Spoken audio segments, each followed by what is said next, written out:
আসসালামু আলাইকুম, কেমন আছেন সবাই? আল্লাহর রহমতে আশা করি সবাই ভালো আছেন। আজকে আমি ঘরে কোলবালিশ কীভাবে বানাই সেটা আপনাদেরকে দেখিয়ে দিব। আমি বারান্দায় ভিডিওটা করছি আসলে, কারণ হচ্ছে তুলা থেকে অনেক ধুলাবালি পড়বে আর ঘরে ফ্যান চলতেছে, বাচ্চারা ঘুমাচ্ছে। আমি আর কি রাত্রেই ভিডিওটা করেছি, যার কারণে অন্ধকার, যা আপনারা একটু কষ্ট করে দেখে নেবেন। আর হচ্ছে বাতাসে ফ্যানে তুলাগুলো তো সব উড়ে যাবে, তাই না? পুরো ঘরটা নষ্ট হবে। যার কারণে এটা হচ্ছে মানে আমার একটা পুরাতন কোল বালিশের কাভার আর কি। তো যেহেতু আমরা দোকানদারের মতো অত মোটা কাপড় কোথাও পাবো না, তো এই কাপড়টা মানে ভালো একটা চাদরের, তো কাপড়টাও বেশ মোটা। তো যার কারণে আমি এটা দিয়ে কোল বালিশটা বানাবো। এই যে আমার যে মোটা বালিশ বানিয়েছিলাম, ওটাও একটা কোল বালিশের কাভার দিয়ে বানিয়েছিলাম, কিন্তু বেশি মোটা হওয়ার কারণে হচ্ছে আপনার মানে আমার অন্যান্য বালিশের চাদরের সাথে ম্যাচ করা যে কাভারগুলো, ওগুলো তো হচ্ছিল না। আর তুলাগুলো ভালোভাবে সেট আপ করা হয়নি, যার কারণে বালিশটা ভালো হয়নি। তো ওইটা ভিডিওটা আমি করিনি। তো এই ভিডিওটা করার সময় আমি চিন্তা করেছি যে আপনাদের সাথে শেয়ার করব। তো যার কারণে আমি তুলাগুলোকে এই কোল বালিশের কাভার এক সাইডে মুখ খোলা আছে আর ফিতাটা বের করে নিয়েছি। তুলাগুলোকে আমি হাত দিয়ে ছাড়িয়ে নিচ্ছি যাতে তুলাটা নরম হয়।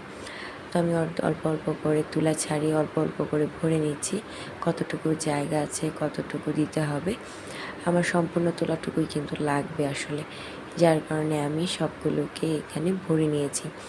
প্রথম একটু শক্ত দেখাচ্ছে, কিন্তু এটা এখন মুখটা আমি সিলি করব। এই কালারের সুতা আছে আমার ঘরে, তো ভেতরে যেহেতু থাকবে তো ওটা মানে খারাপ দেখা যাবে না।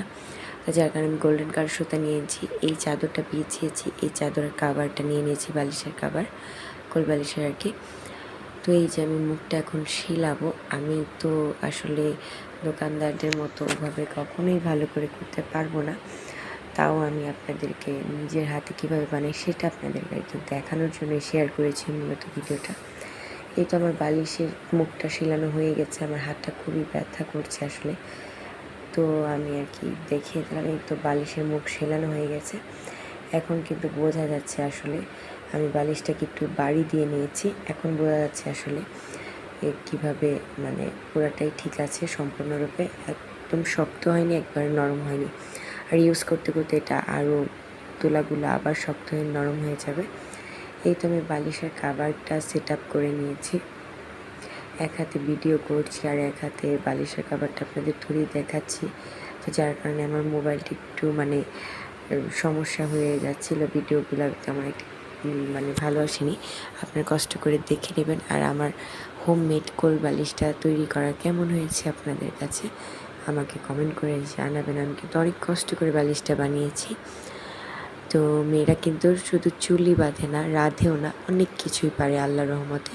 সেই জ্ঞান আল্লাহ তাদেরকে দিয়ে দিয়েছেন। সবাই ভালো থাকবেন। আল্লাহ হাফেজ।